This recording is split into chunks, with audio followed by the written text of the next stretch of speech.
الحمد لله نحمده ونستعينه ونستهديه ونستغفره ونؤمن به ونتوكل عليه ونعوذ بالله من شرور أنفسنا ومن سيئات أعمالنا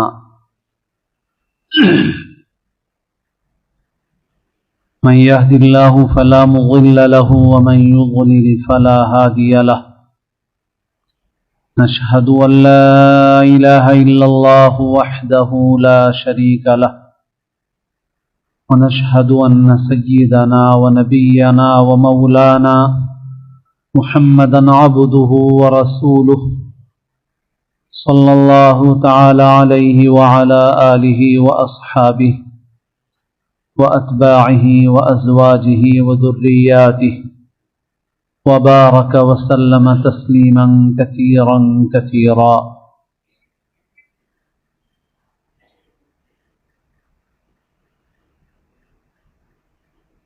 أما بعد،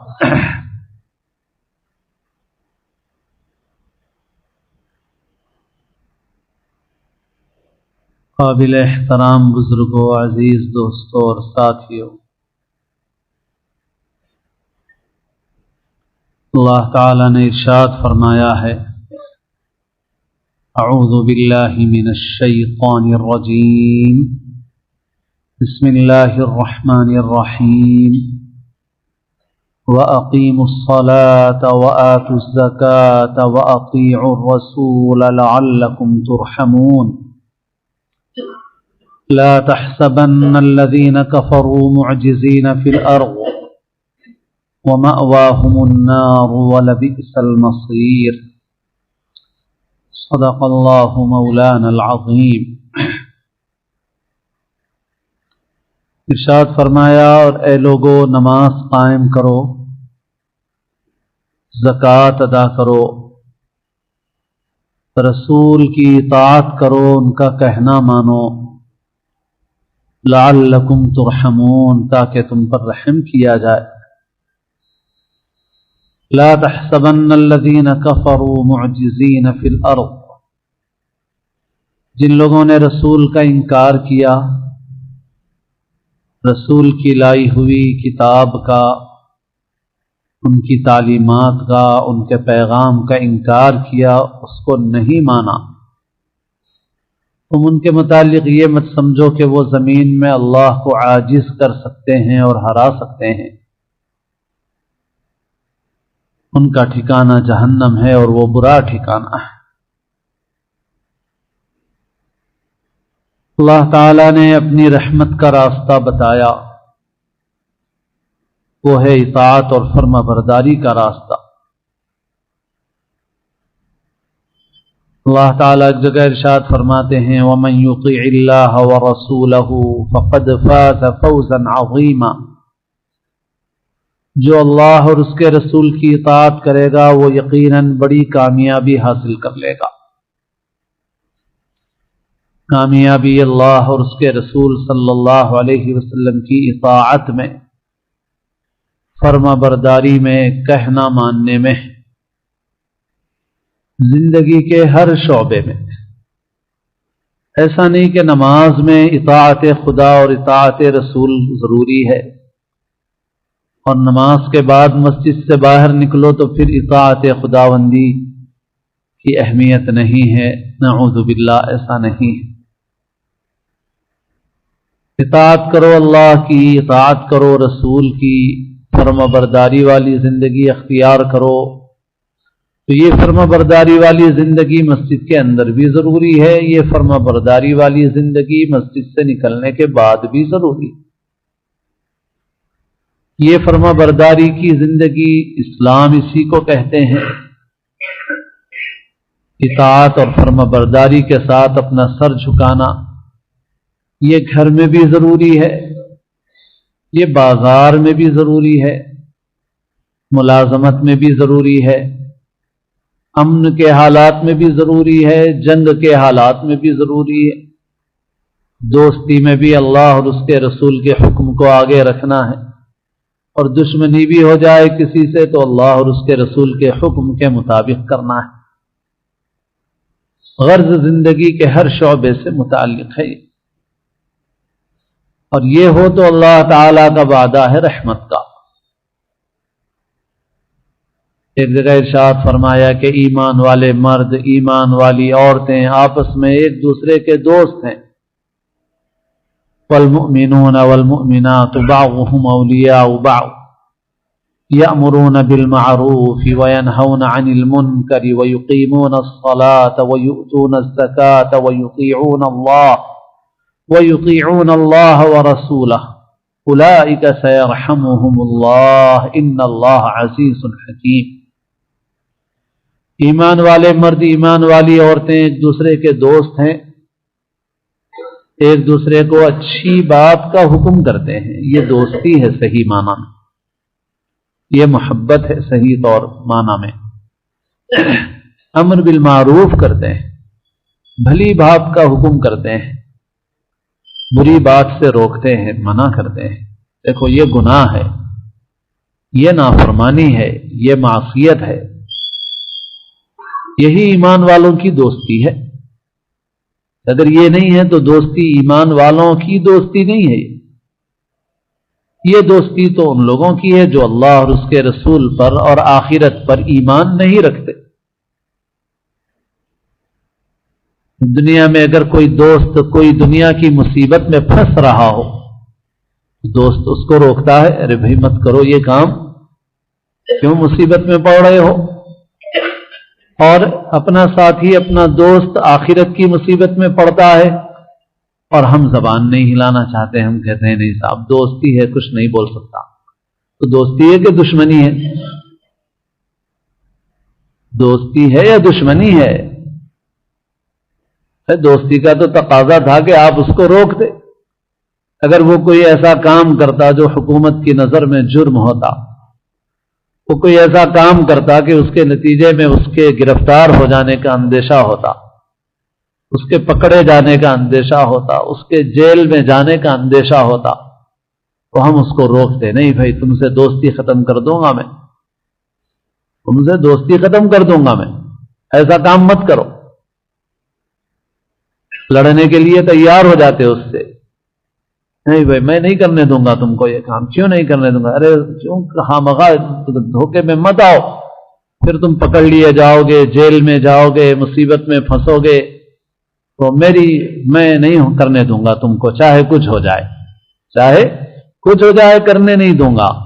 اور اگر وہ دوست ایسا کام کر رہا ہے جو اسے اللہ اور اس کے رسول صلی اللہ علیہ وسلم کی نافرمانی میں مبتلا کرنے والا عمل ہے، آخرت کی پکڑ میں مبتلا ہونے کا اندیشہ ہے، اس سے آخرت کے عذاب میں گرفتار ہونے کا اندیشہ ہے، اللہ کی ناراضگی کا اندیشہ ہے، اور ہم ہماری زبان تک بھی نہیں ہلا سکتے. ہم نہیں بھائی دوستی ہے اس سے، بے رشتہ داری ہے اس سے، زیادہ بولوں گا تو دوستی ختم ہو جائے گی، رشتہ داری ختم ہو جائے گی، نہیں بولتے. تو یہ ایمان والوں کی دوستی نہیں ہے.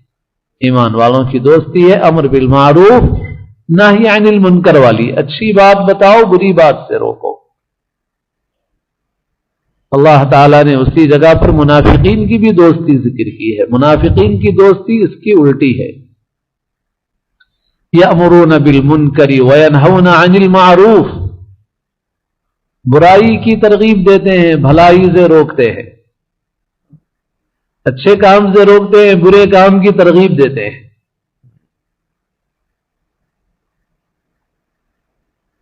تو بہرحال آگے اللہ تعالیٰ فرماتے ہیں کہ ایمان والوں کی دوستی ایسی ہوتی ہے، اچھی بات بتاتے ہیں، بری بات سے روکتے ہیں، ایک دوسرے کے خیر خواہ ہوتے ہیں، اور ایسی خیر خواہی جو باقی رہنے والا خیر ہے اس خیر کی طلب،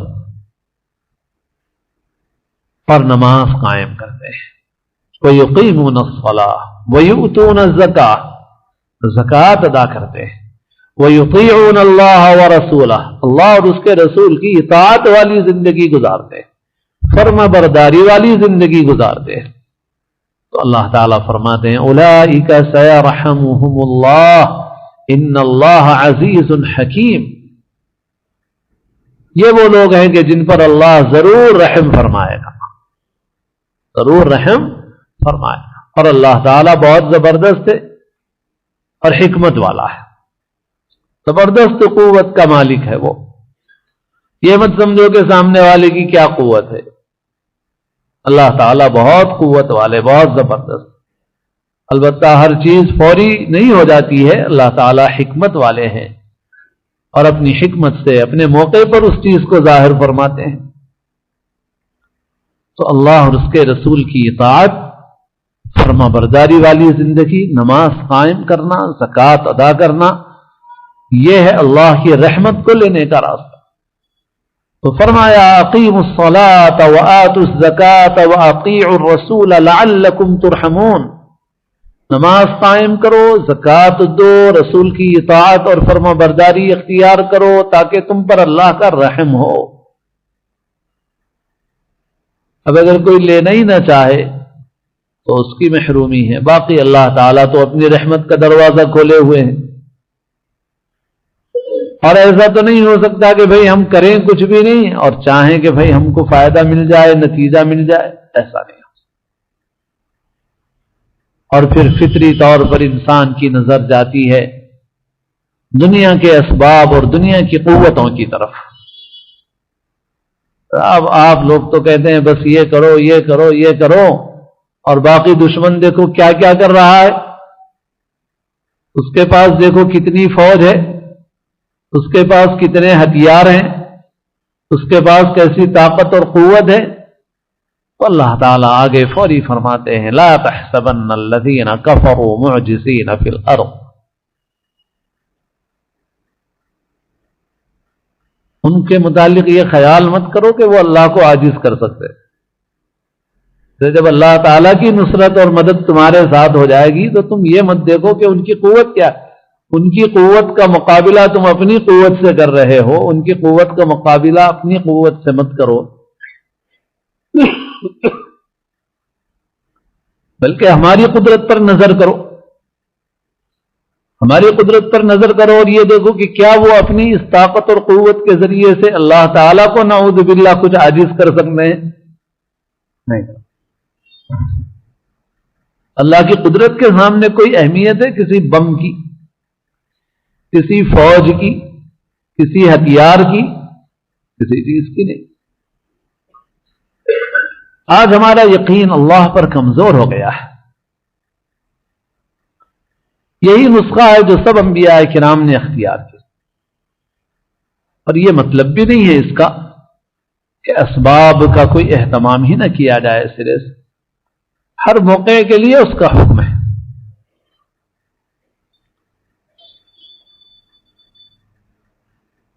مکی زندگی میں رسول اللہ صلی اللہ علیہ وسلم بس لوگوں کو اللہ کی طرف بلاتے رہے،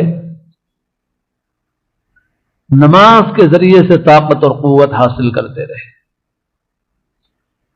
صحابہ کرام کو بھی حکم تھا کہ کسی سے کوئی زیادہ، بس اپنا دفاع کرو، اس سے زیادہ کچھ نہیں، اپنا بچاؤ جتنا کر سکتے ہو کرو، اس سے زیادہ کچھ نہیں، کچھ اقدام نہیں کرنا ہے۔ کیا کرنا ہے؟ لوگوں کو اللہ کی طرف بلاؤ، جتنا تمہارے بس میں ہے اتنا کرتے رہو، نماز قائم کرتے رہو، اللہ کی فرما برداری کرتے رہو۔ 1-2 مہینے کی بات تھی، 1-2 برس کی بات تھی، نہیں، 13 برس گزارے ایسے ہی، 13 برس ایسے ہی گزارے، جبکہ حضور خود موجود ہیں، تشریف فرما ہے، فرشتہ آپ کی خدمت میں حاضر ہوتا رہتا ہے، آسمانی اور غیبی نظام سے آپ کا راست رابطہ ہے، اور اس کے باوجود بھی 13 برس ایسے ہی گزارے۔ پھر مدینہ منورہ آئے تو مدینہ منورہ میں پھر اسباب کے اعتبار سے بھی اہتمام کیا جو اپنے بس میں تھا، خندق کھودنا پڑا تو خندق بھی کھودی، باہر نکلنا پڑا تو باہر بھی نکلے، مگر اس وقت بھی رجوع اللہ کی طرف تھا، نظر اللہ پر تھی، کیونکہ یہ 13 سال کی زندگی میں تربیت اسی کی ہوئی تھی۔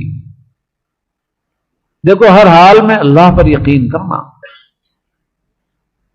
اسی وجہ سے یہاں جب مدنی زندگی میں گزشتہ جیسے بعض گفتگوؤں میں نے عرض کیا کہ بعض موقعوں پر صحابہ کرام کی نظر جب ہٹی اللہ تعالی کی طرف سے کسی درجے میں،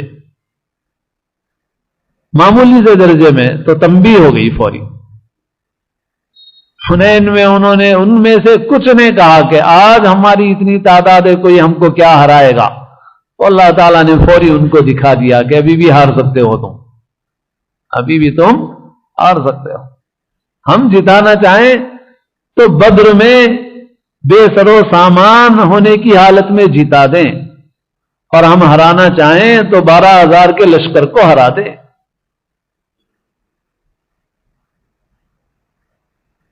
اللہ تعالیٰ کے قبضہ قدرت میں ہے۔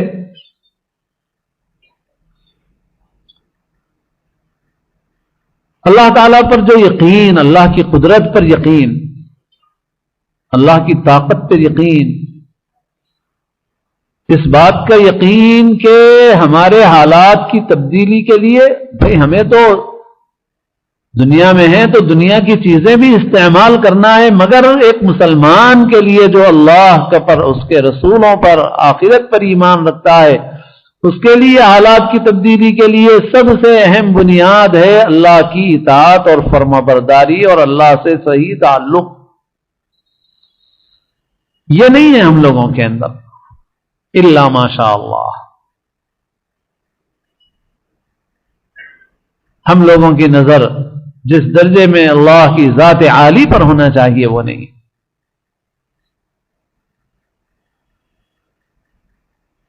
اسی وجہ سے حالات ایسے ہیں جو ہمارے ساتھ پیش آ رہے ہیں، اور اللہ تعالیٰ کے وعدے تو بھئی اسی کے اوپر ہے، وعدے تو اسی۔ آج ہم لوگ احتجاج کرنا چاہتے ہیں، ہمارے جو رہنما قابل اعتماد ہیں وہ جو کہیں اس کے مطابق ہمیں کچھ نہ کچھ کرنا بھی ہے، کچھ مصلحتیں ہیں، لیکن وہ ایک معمولی درجے کی چیز ہے، اس سے کچھ ہونے والا نہیں ہے۔ کوشش کرو کہ وہ تدبیر اختیار کرو جو تدبیر اللہ تعالیٰ کے رحمت کو کھینچ لینے والی تدبیر ہے۔ ہم نماز قائم نہیں کرتے، اب ہمارے غیر مسلم بھائی یہ بول رہے ہیں کہ مسلمان 10% بھی مسجدوں میں فجر میں نہیں آتے تو لاؤڈ اسپیکر کیوں استعمال کیا جائے؟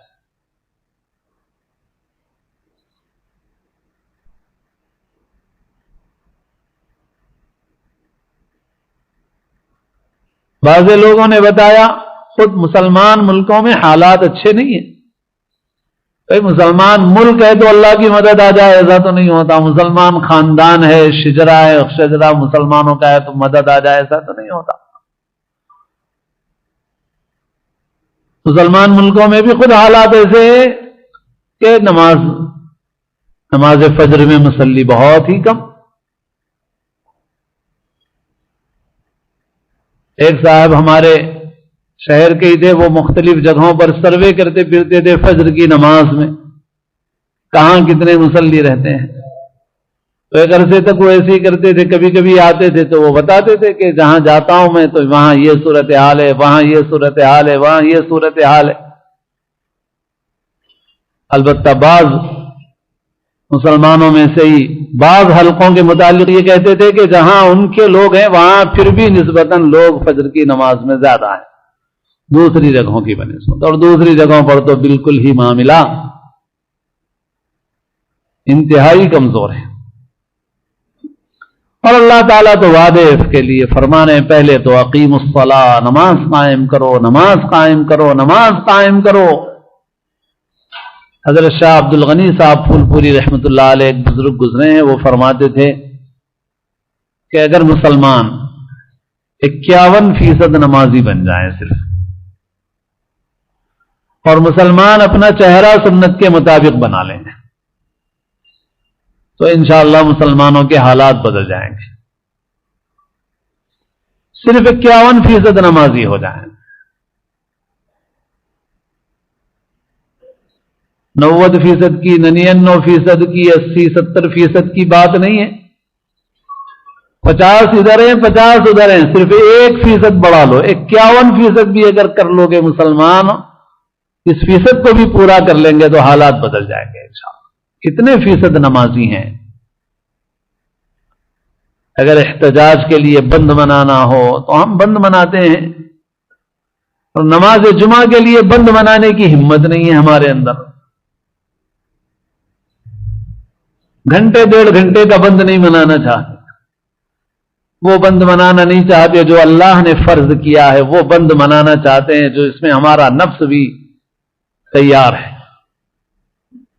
اللہ نے فرض فرمایا اذا نودی للصلاة من یوم الجمعہ فسعوا الى ذکر اللہ وذروا البیع، جب نماز جمعہ کا اعلان ہو جائے، اذان ہو جائے، بس چھوڑ دو سارے کام، اللہ کے ذکر کی طرف دوڑو۔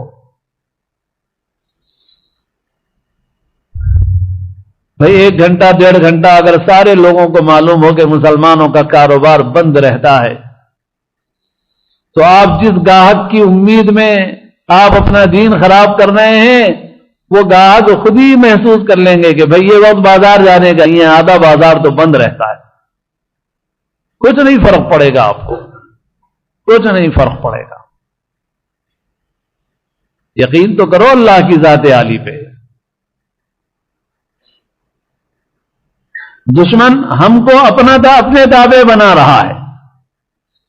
اب ہم اتنے کمزور ہو گئے ہیں کہ اب عرض بھی کیا اس سے پہلے اور بار بار عرض بھی کرنا ہی ہے، ضرورت بھی ہے کہ قریب میں ایک اسکول بڑا ہے، اس کے مختلف برانچز شہر میں چلتی ہیں، اس اسکول میں بہت بڑی اکثریت مسلمان لڑکوں کی ہے،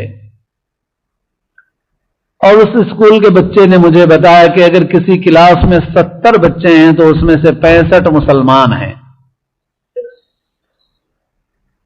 لیکن نماز جمعہ پڑھنے کی آدھے گھنٹے کے لیے بھی بچوں کو اجازت نہیں ہے۔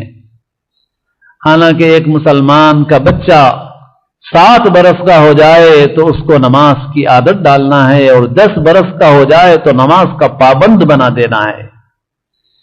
اور اگر وہ بالغ ہو گیا ہے 14-15 سال کی عمر میں، تو اب اس پر تو نماز فرض ہو گئی ہے، اسے ایک نماز چھوڑنا بھی کفر کرنے کے برابر ہے۔ جیسے ہی بالغ ہوا اس وقت سے، لیکن اب اس کی نمازیں کتنی چھوٹ رہی ہیں؟ عام نمازیں بھی چھوٹ رہی ہیں، جمعہ بھی چھوٹ رہا ہے۔ اس اسکول کے ذمہ داروں کے پاس کچھ لوگ گئے، اس اسکول کی عمارت کے جو مالک ہیں وہ بھی ایک بااثر مسلمان ہیں، مسلمان بھی ہیں اور بااثر آدمی بھی ہیں۔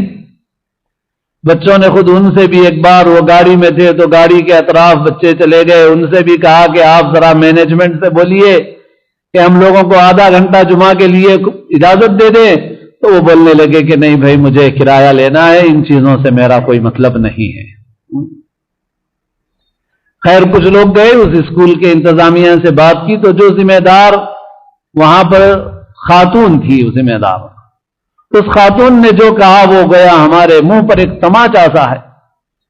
اس نے کہا کہ ہم لوگ جب پرانے شہر میں اپنے اسکول لانچ کر رہے تھے تو ہم لوگ ڈر رہے تھے کہ پتہ نہیں ہمارے اسکول پرانے شہر میں چلیں گے کہ نہیں چلیں گے، لیکن ہماری 10 برانچز وہاں چل رہی ہیں، سینکڑوں ہزاروں بچے پڑھ رہے ہیں، آج تک وہاں کوئی جمعہ کے واسطے نمائندگی کرنے نہیں آیا، تم لوگ نئے شہر میں کیوں آئے ہو نمائندگی کرنے؟ بتاؤ، جو قوم اپنی اولاد کی نماز اور اپنی اولاد کے دین، گویا اپنے دین کے متعلق اتنی بے حس ہو، وہ یوم سیاہ منائے، وہ احتجاج کرے، وہ جلوس نکالے، وہ جلسے کرے، کیا ملے گا اسے؟ کیا ملے گا اسے؟ کیا مل سکتا ہے؟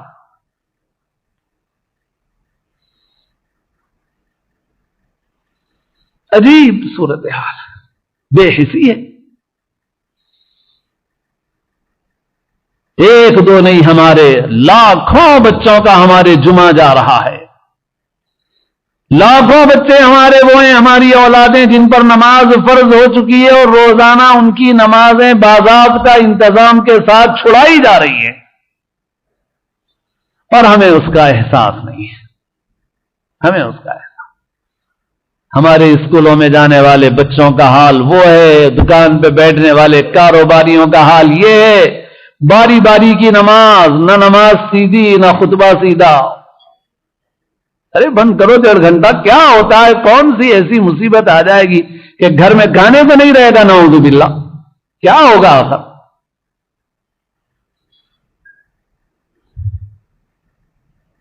اور وہ جو کیفیت ہے بعض مسلمان ملکوں میں، وہ ہے دراصل اسلامی کیفیت۔ ہر نماز کے وقت، جمعہ کے وقت، کم سے کم جمعہ کے وقت تو کر لو یا اپنے اختیار سے کر لو۔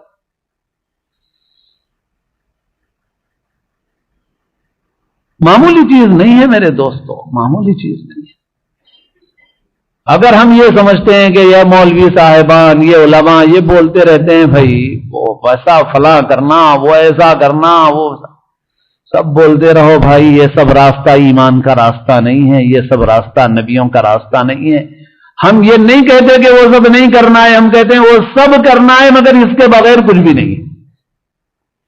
یہ ہے تو ایمان کے ساتھ ساری محنتیں فائدے کی ہیں، اور یہ نہیں ہے، نہ ایمان ہے، نہ اقامت صلاح ہے، نہ اطاعت اور فرما برداری والی زندگی ہے۔ اور ہم چاہیں کہ صاحب ووٹنگ میں ایسا کر لیں اور کالج ایسے بنا لیں اور یونیورسٹی ایسی بنا لیں اور فلاں جگہ ایسا کر لیں، کچھ بھی ہونے والا نہیں ہے سوائے نقصان کے، خسارے کے، کچھ ہاتھ آنے والا نہیں ہے، کچھ ہاتھ آنے والا۔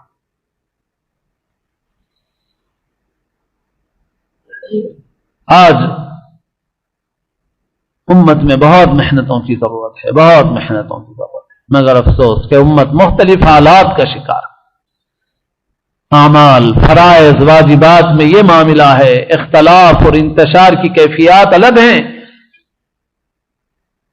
اور امت میں توڑ پیدا کرنے والے وہ اپنی محنتیں کر رہے ہیں مختلف انداز سے۔ بہرحال میرے دوستو، ہم لوگ سب اللہ کی طرف رجوع کریں، اپنی اولاد کے متعلق خاص طور پر فکر کریں، کوششیں محنتیں تعمیری کریں، مثبت انداز کی کریں، اور صبر کریں اور اللہ سے تعلق مضبوط کریں، اور یاد رکھیں کہ دنیا کی کوئی طاقت، کوئی دشمن ہو، کہیں کا ہو، کسی جگہ کا ہو، اس کے ہاتھ میں کچھ نہیں ہے۔ اللہ تعالیٰ کا ایک کلمہ کن پوری کائنات کو پلٹ سکتا ہے، پوری کائنات کو پلٹ سکتا ہے۔ اور یہ مت دیکھو کہ فلاں جگہ ایسا ہے، فلاں جگہ ہم کو اتنا مار دیا گیا، سمجھو ہمارے اعمال کی شامت ہے، اللہ کی طرف رجوع کرو، اللہ کی مدد ہمارے ساتھ ہو جائے گی انشاءاللہ العزیز۔ پھر کوئی دشمن اپنی طاقت کچھ نہیں کر سکے گا۔ اپنی طاقت کے ذریعے سے اللہ پر اپنا یقین مضبوط کرنا ہے، اللہ پر نظر اپنی مضبوط کرنا ہے، کہ نظر ہمیشہ ہماری اللہ تعالیٰ کی طرف رہے، ہر حال میں اللہ تعالیٰ کی طرف نظر رہے، اور ایمان کی اور نماز قائم کرنے کی، اطاعت اور فرما برداری کی زندگی اختیار کرنا ہے، اپنی اولاد کو اسی رخ پہ لگانا ہے، تو پھر انشاءاللہ العزیز ہم کامیاب و سرخرو ہوں گے، ورنہ پھر دنیا میں بھی محرومی اور آخرت کا خسارہ اس سے بہت زیادہ ہے۔ اللہ تعالیٰ میری آپ کی ہر مسلمان کی حفاظت فرمائے، ہماری نسلوں کے دین کی، ایمان کی اللہ تعالیٰ پوری حفاظت فرمائے، ہم کو دین کا صحیح علم نصیب فرمائے، صحیح سمجھ نصیب فرمائے، اور اللہ تعالیٰ ہم سب کو اپنے اپنے وقت پر حسن خاتمہ نصیب فرمائے۔ سنتیں ادا